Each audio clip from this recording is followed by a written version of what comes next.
최고로 행복한 매일의 기도입니다.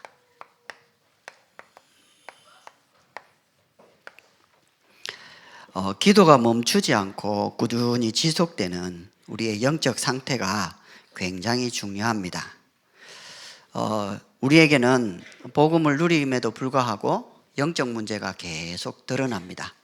그러면서 경제 문제도 계속 일어날 수도 있고, 그리고 가정 문제, 자녀 문제, 또 말할 수 없는 문제들이 우리에게 밀려올 때마다 우리는 갈등과 또 위기 앞에 설 수 있습니다.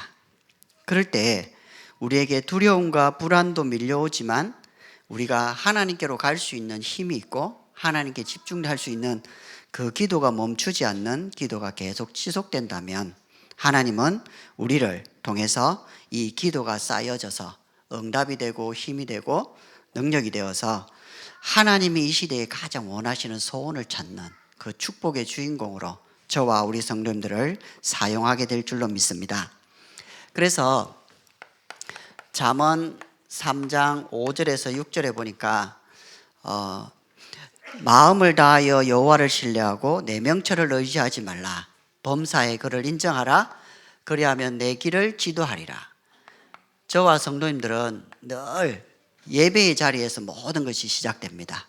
우리가 100년 하는 것보다 하나님 한 번 하는 것이 훨씬 빠를 수 있고, 우리가 해야 될 일이 많은 것 같지만 하나님이 해 주셔야 될 일들이 더 많습니다. 그러면 우리가 어떠한 상황 속에서 예배의 자리에서 우리가 모든 것을 시작한다면 하나님은 우리에게 가장 큰 응답과 축복을 주시게 될 것입니다. 잠언 4장 23절에 보니까 물어 지킬 만한 것보다 마음을 지키라. 생명의 근원이 이에서 남이라. 우리가 마음을 지키기 위해서 매일 이 한 번의 기도 속으로 들어가는 우리의 영적 상태가 중요합니다. 우리의 마음 생각이 어떠냐에 따라서 모든 것이 달라집니다. 그래서 우리가 하나님 주신, 그리고 매일 한 번의 그 깊은 속에서 은혜를 누리는 우리의 상태가 굉장히 중요하죠. 빌립보서 4장 6절에서 7절에 보니까 아무것도 염려하지 말고 기도와 간구로 하나님께 감사함을 아뢰라. 그리하면 모든 지각에 뛰어난 하나님의 평강이 그리스도 예수 안에서 마음과 생각을 지키시리라. 우리가 늘 24 해야 되는 이유가 뭐냐? 우리는 선택하고 판단하고 결정해야 될 것들이 많기 때문에 모든 것을 수용하고 초월할 수 있는 힘이 필요합니다. 그리고 시편 43편 5절에 보니까 우리가 집중해야 될 이유는 우리에게 찾아오는 것. 내 영혼아, 내가 어찌하여 낙심하며 어찌하여 불안해하는가? 너는 하나님께 소망을 두라. 그가 나타나 도우심으로 여전히 우리가 찬송하게 될 것이다. 우리가 하나님께 집중할 수 있다면 하나님의 원래 것을 회복하고 우리는 하나님의 응답들을 인도받아 갈 수 있습니다. 그래서 우리에게 주어진 말씀과 기도와 전도를 계속적으로 우리가 누리는 사문을 속에서 우리가 가는 곳에 하나님 나라 성령이 역사하시는 삶 집중을 통해서 우리가 있는 개인, 현장, 교회가 살아나는 이 상응답으로 우리가 삶 세팅되는 이 축복들을 계속 누려나가야 되겠습니다. 그래서 최고로 행복한 매일의 기도를 두고 우리가 세 가지를 확인해야 되겠습니다. 첫 번째가 뭐냐면 멈추지 않는 기도입니다. 오늘 우리가 읽었던 본문은 이제 사무엘의 사역이 마지막으로 됐을 때 결단하고 기도하는 것을 죄라고 생각하고 결단코 기도 쉬는 죄를 범하지 않겠다. 왜 그런 기도가 나오느냐? 사무엘은 우리가 잘 알다시피 한나의 기도를 통해서 나시린으로 성전에 들어갑니다. 그 성전 속에서 언약궤 곁에서 자다가 하나님의 음성을 듣고 하나님 앞에서 이제 응답을 받습니다. 그런데 그 언약궤가 우리 어른들을 통해서 전쟁을 가지고 나가가지고 전쟁에 패하면서 언약궤가 뺏겨버립니다. 언약궤 곁에서 음성 들었던 이 사무엘이 이 언약궤가 사라진 걸 두고 그 자리에서 7개월 동안 변함없이 기도합니다. 근데 이게 어떻게 됩니까? 우리가 잘 알다시피 이 언약궤가 아스돗, 가드, 에글론 이렇게 7개월 동안 이 블레셋 그 나라를 돕니다. 특징이 뭐냐? 신전이 무너지고 독종이 일어나면서 나중에는 이 이스라엘 백성들, 방백들이 이 하나님에게 이스라엘의 신의 궤를 돌려보내지 않으면 안 되겠구나라고 돌려보냅니다. 그래서 누군가의 기도를 통해서 하나님은 그것을 이루십니다. 오늘 우리가 이 자리에서 기도한다고 해서 아무 역사가 안 일어날 수 있습니다. 그러나 하나님은 우리가 알지 못하는 곳에 시공간을 초월해서 분명하게 역사하고 계십니다. 우리가 찬양 때에 우리 목사님도 안류를 두고 기도할 때에 우리가 기도하는 이 시간에 하나님은 안류 현장에 흑암을 무너뜨리고 하나님 나라의 일을 성취시키시는 겁니다. 그래서 우리는 멈추지 않는 기도가 중요한데 제일 먼저 우리는 예수는 그리스도이심을 믿는 행복한 남은 자입니다. 저와 성도님들에게 이 축복을 누리시길 바랍니다. 우리는 버려진 자였습니다. 함정과 틀과 올무 속에 사단의 전략 속에서 완전히 버려져 가지고 나물질 성공밖에 모르는 삶을 살아가는 그 속에 여자의 후손 대신 예수 그리스도를 만나 가지고 우리가 구원을 받고 이 버려진 자에서 구원받는 축복을 누리게 되었습니다. 그리고 우리는 흩어진 자입니다. 애굽의 세상 속에서 노예로 종으로 살아가면서 바로인 사단의 배경 아래서 살아갈 수밖에 없는 우리의 현실, 돈의 노예, 게임의 노예, 많은 노예로 살아갈 수밖에 없는 우리에게 예수 그리스도의 십자가 보혈의 능력을 통해서 거기에 노예가 아니라 주역으로 쓰임받는 이 축복을 주셨습니다. 우리는 숨겨진 자입니다. 광야는 우리가 잘 알다시피 물도 밤에는 춥고 낮에는 덥고 물도 없고 아무것도 희망도 소망도 없는 그곳에서 고난을 통해서 어려움을 통해서 하나님이 우리를 행복한 남은 자로 만드셨습니다. 그래서 광야길을 갈 때에 배고파서 죽거나 옷이 헤어지거나 신발이 헤어진 사람은 없었습니다. 불신앙만 하지 않으면 하나님은 그 사람들을 이 간담이 녹을 만큼 증거들로 주시고 하나님이 인도해 오셨습니다. 저와 우리 성도님들이 이 강야와 고난과 어려움 속에서 우리의 믿음이 회복되어지고 하나님 바라보는 남은 자의 응답을 회복하는 이 축복이 있기를 바랍니다. 두 번째는요, 예수가 그리스도인 여정을 가는 행복한 순례자입니다. 이 말은 하나님이 우리에게 주신 이 행복한 말씀을 늘 내 것으로 누리는 거죠.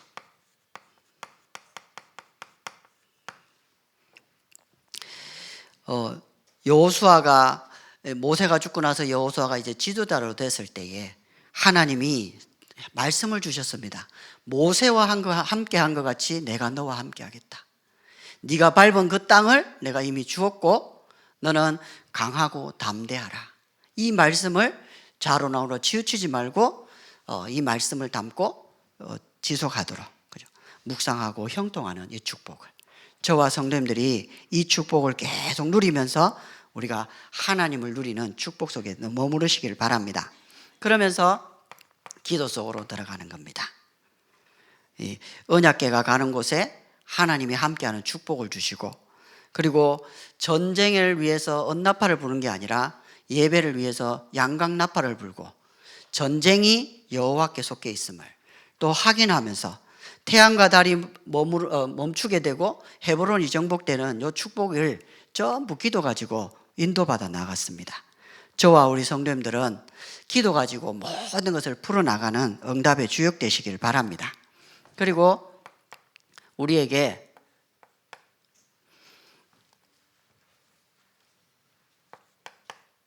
정인의 축복을 주셨습니다.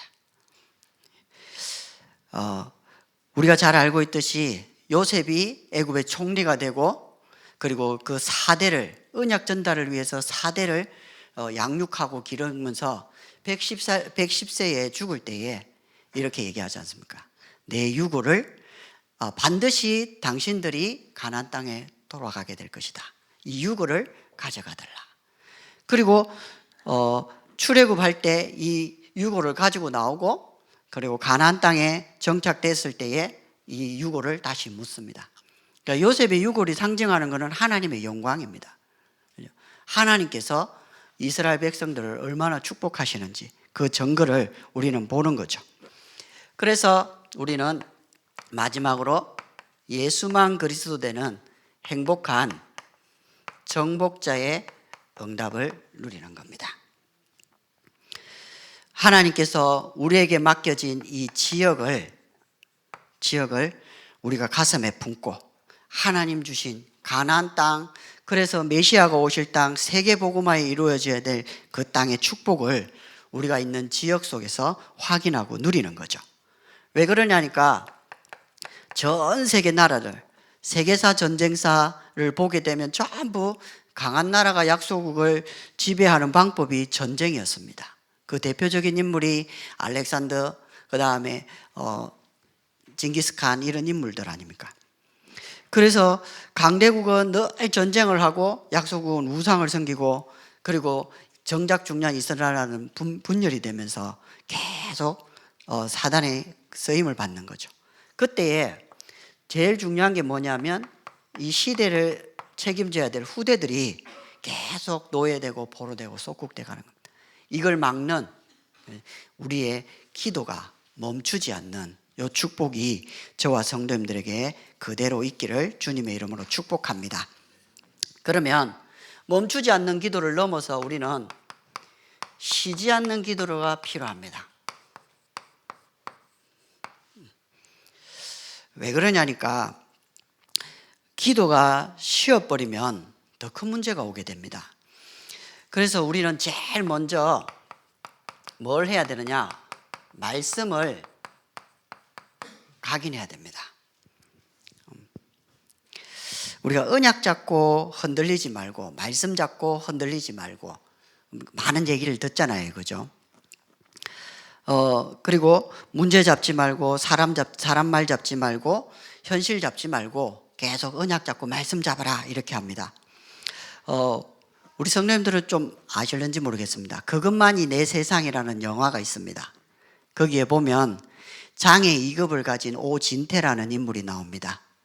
그리고 최고의 피아니스트인 한가율이라는 여자가 나옵니다. 근데 둘 다 장애인입니다.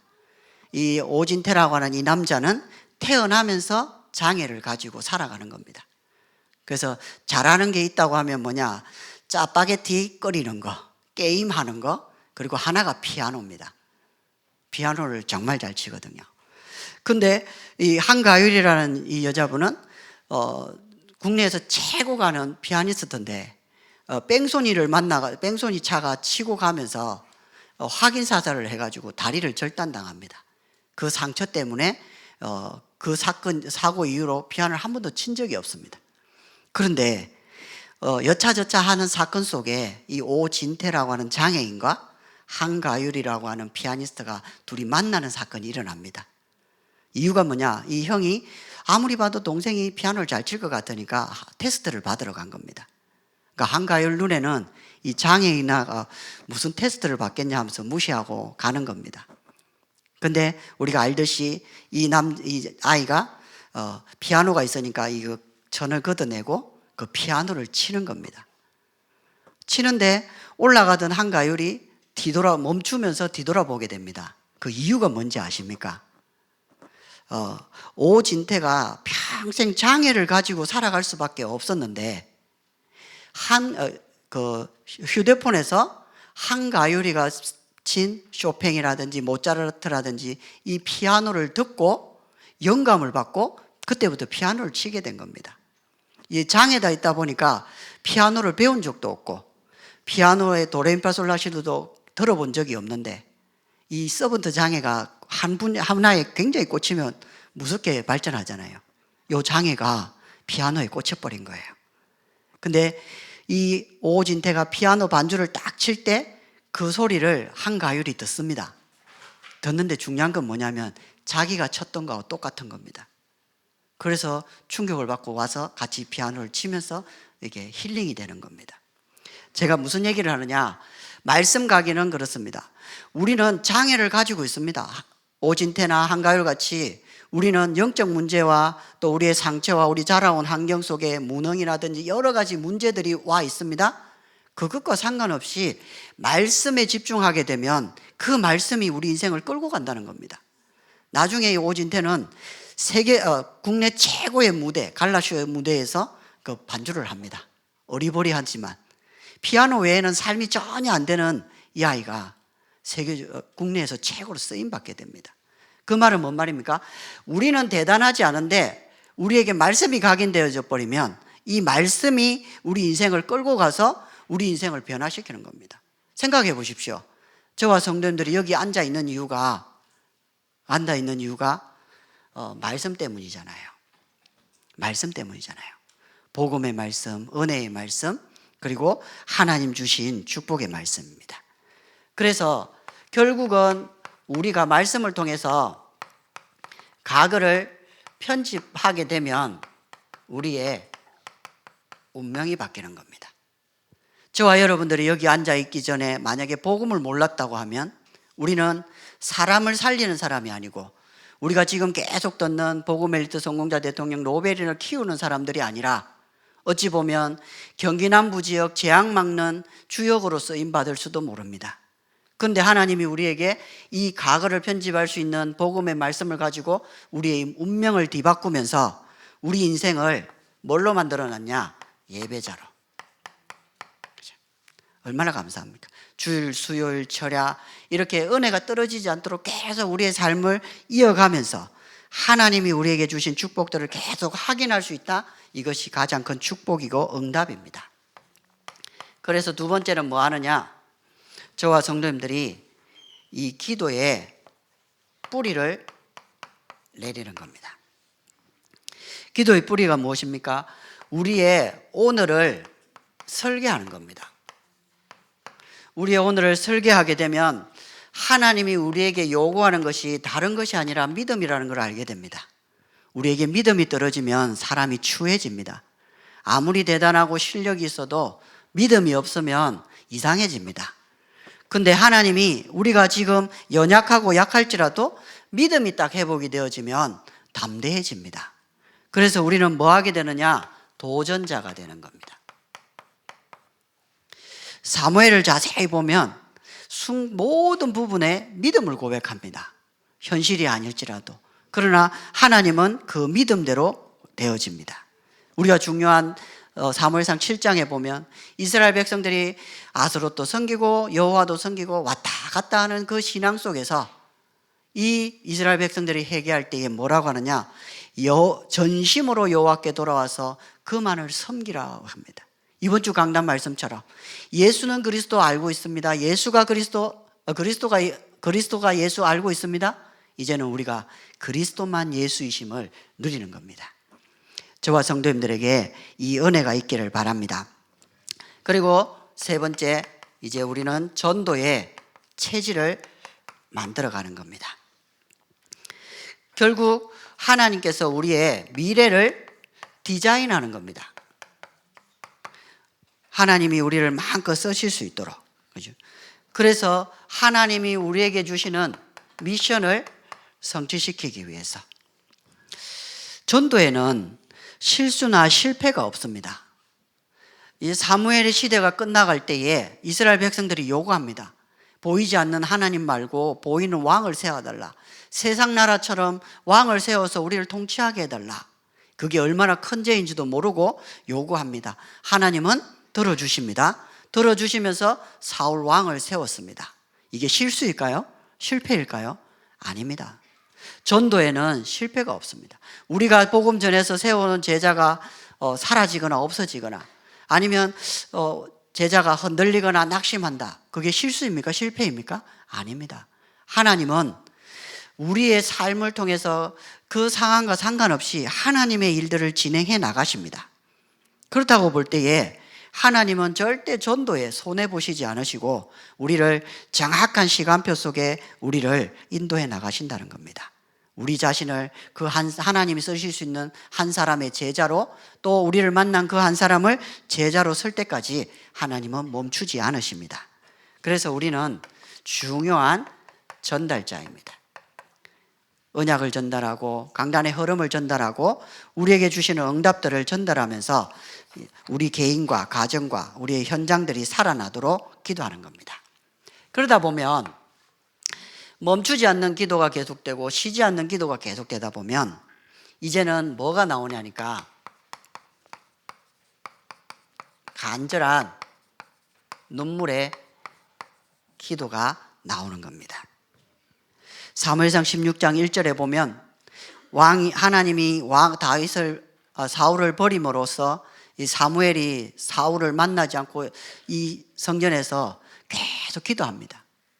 요즘 말로 하면 하나님 지금 하나님이 왕을 버려서 나라가 망하고 나라에 재앙이 터지고 백성들이 고통을 당하고 후대가 멸망받게 생겼는데 내가 지금 편안히 잠을 자게 됐고 내가 편안하게 밥을 먹고 내가 편안하게 살 수가 있겠습니까? 하나님 앞에 기도하는 거 아니겠습니까? 하나님은 그 기도를 들으시고 하나님은 다음 것을 준비합니다. 우리에게 지금 어떤 문제가 있냐 중요하지 않습니다. 우리에게 지금 어떤 어려움이 와 있냐 그것도 중요하지 않습니다. 우리가 하나님을 향하여서 간절하게 눈물로 기도할 수 있는 제목을 가지고 있고 이 시대를 보는 눈이 있느냐는 겁니다. 그게 굉장히 중요한 거죠. 그렇다고 볼 때 하나님께서 우리에게 지역을 살리는 망대가 세워지기를 원하십니다. 그래서 어떤 사람들도 치유할 수 있는 치유자로 우리가 쓰임받기를 원한 겁니다. 저와 성도님들에게 이 축복의 은혜가 넘치시기를 바랍니다. 우리가 계속 집중을 합니다. 집중을 하면 할수록 집중이 안 되시죠? 왜냐? 그래서 집중을 또 하는 겁니다. 해도 안 되니까, 그죠? 근데 집중이 되는 날은 우리 인생이 완전히 바뀌어버립니다. 오늘 사무엘상 16장 1절에 집중하고 있는 사무엘에게 인생이 바뀝니다. 어찌 보면 무서운 거 아닙니까? 왕이 있는데 왕을 세우라고 합니다. 영못제 아십니까? 근데 하나님은 또 지혜를 주시고 또 미래를 준비하게 하십니다. 우리가 집중되는 날 하나님은 미래 살릴 일, 시대 살릴 일들을 계속 찾아내는 겁니다. 그렇다고 할 때 이 집중은 굉장히 중요하죠. 임직과 취임을 준비합니다. 참 이렇게 제가 아버지를 이렇게 보면서 조금 다른 게 안수 집사가 될 때, 장로가 될 때 다르더라고요. 그러니까 그냥 육신적으로요.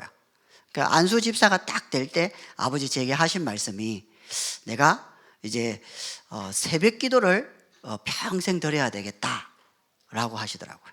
그 어느 정도 드렸냐? 저희 아버지가 새벽 기도를 안 가면 담임 목사님 전화를 하십니다. 뭔 일이 있는가 싶어가지고. 그래서 딱 2번 빠졌다고 하더라고요. 언제 빠졌냐? 저희 조카 돌예배 드린다고 저 구미 가신다고 이틀 동안 못 드린 적이 있거든요. 전화가 왔더라고 하더라고요. 그런 변화의 부분들도 좀 있었고, 그러니까 아버지 장로가 딱 되고 나서부터는 또 이제 큰 성경책을 거실에다 딱 두고 새벽기도 갔다 오면 항상 말씀 보시고, 그리고 찬송가 우리 테이프 쫙 전체 해가지고 집에서 카세트 테이프 하루 종일 틀어놓더라고요. 딱 틀어놓고 그렇게 분위기를 영적인 분위기로 굉장히 바꿔나가더라고요. 그렇다고 할 때에 저와 우리 성도님들이 이 임직과 취임을 두고 우리 인생에 집사일 때, 안수 집사일 때, 또 권사일 때, 장로가 돼갈 때에 우리의 어떤 영적인 수준들을 계속 이제 하나님 앞에서 뭔가를 찾고 또 하나님께서 목사님 통해서 주신 미션을 통해서 우리의 그릇들을 계속 키워나가면서 하나님이 우리를 마음껏 쓰시도록, 그리고 우리가 정말 한 지역에서 정말 하나님 주시는 응답을 제대로 받도록, 그죠? 제자 인생 살도록 하나님이 우리를 만들어 가시도록 쓰임 받는 거죠. 저와 성도님들에게 이 축복이 있기를 바랍니다. 이번 달 19일 오전 9시 34분에 수원 전자제품 공장에서 화재가 났습니다. 지금 이제 경기 남부 지역 재앙 중에 하나 드는 게 화재잖아요, 그죠? 근데 이 화재를 보니까 대응 1단계가 발령됐다고 합니다. 대응 1단계가 발령이 되면 3개에서 7개 소방서가 동원되는 겁니다. 그러면 거기에 31대에서 50대의 장비가 동원돼 가지고 그 불을 끄게 되는 겁니다. 그럼 만약에 화재가 하루에 2-3건 일어나면 어떻게 되겠습니까? 작은 일이 아니잖아요, 그죠? 그 화재 공장 하나가 불났는데 31대에서 50대의 동원 장비가 준비돼서 불 끄러 가야 되는 겁니다. 대응 1단계가 발령되니까. 적은 건 아니죠, 그죠? 그래서 이런저런 많은 일들이 일어납니다. 그러면 저와 성도님들이 이 제자 인생으로 준비되어져서 우리 지역을 살리는 생명운동, 말씀운동, 전도운동, 제자운동 이렇게 나간다고 하면 그 재앙은 무너지는 거 아니겠습니까? 저와 성도님들이 여기에 귀하게 쓰임받기를 바랍니다. 그리고 나라망대입니다. 결국 우리가 237 다민족을 통해서 세계복음화의 문을 열어가는 거죠. 그래서 제일 중요한 게 캠프입니다. 하나님의 영광의 빛이 비춰야 되는 거죠. 그리고 나라망대를 통해서 우리가 선교사를 파송할 만큼 우리나라에 들어온 존 리빙스턴 레비우스 선교사님이 계시는데 이분이 처음부터 이렇게 했습니다. 자전, 자치, 자립. 현지인들이 전도를 해라. 현지인 교회는 모든 교회 안의 문제를 현지인들이 해결을 해라. 그리고 현지인 교인들이 목사님과 교회 운영을 자체적으로 해라. 그러니까요, 이게 처음에는 힘든데 시간이 지나니까 이게 역성교가 일어나고 교회가 살아나고 응답을 일어납니다. 우리가 선교를 하면서 선교사를 파송하고 가는 많은 부분들 중에 우리나라가 받았던 이 선교의 응답들이 모든 나라에도 일어나야 되잖아요, 그죠? 저와 성도님들에게 이 축복이 있기를 바랍니다. 우리 잘 알고 있듯이 언더우드 선교사님이 이렇게 얘기했습니다. 경계와 의심과 멸시와 천대함이 가득한 이곳이지만 이곳이 머지않아 은총의 땅이 될 것이라고 믿습니다. 아무것도 없었던 땅, 어찌 보면 안류 현장이든 필리핀 현장이든 일본 현장이든 중국 현장이든 지금은 아무것도 안 보일 수 있지만 캠프를 통해서 선교사를 파송하고 우리가 교회 세우기 운동을 하면서 이 작은 일들이 앞으로 어떤 일이 일어날지를 모르는 거죠. 저와 성도님들이 이 일의 주역으로 쓰임받기를 바랍니다. 세 번째는 시대망대입니다.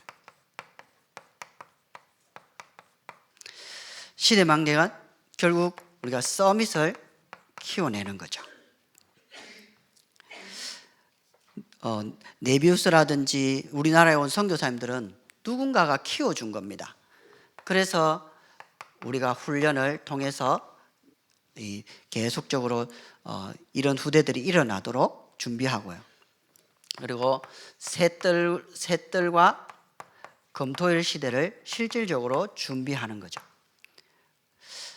지금까지 제가 확인한 바로는 교회 안에서 키운 후대들이 교회를 위해 헌신하고 시대에 영향을 줬습니다.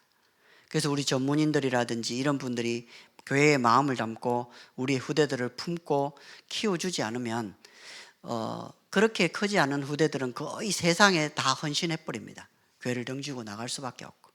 그러면 누군가가 기도하거나 누군가가 전문 기능을 기부하거나 정말로 이 후대를 가슴에 담고 해주지 않으면 우리는 많은 것을 놓치게 됩니다.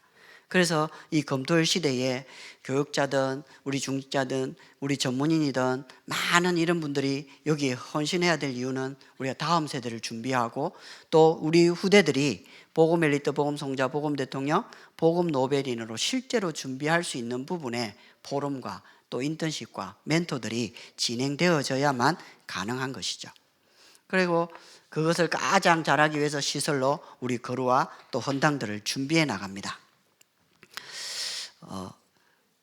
저와 성도님들이 멈추지 않고 쉬지 않고 간절한 기도가 계속되어져서 정말로 하나님께서 우리 교회를 통해서 또 앞으로 우리 일어날 후대들을 통해서 중요한 전도 운동과 렘넌트 운동으로 귀하게 쓰임받는 축복들이 지속되는 은혜가 오늘 우리 저와 성도님들에게 넘치시기를 주님의 이름으로 축복합니다.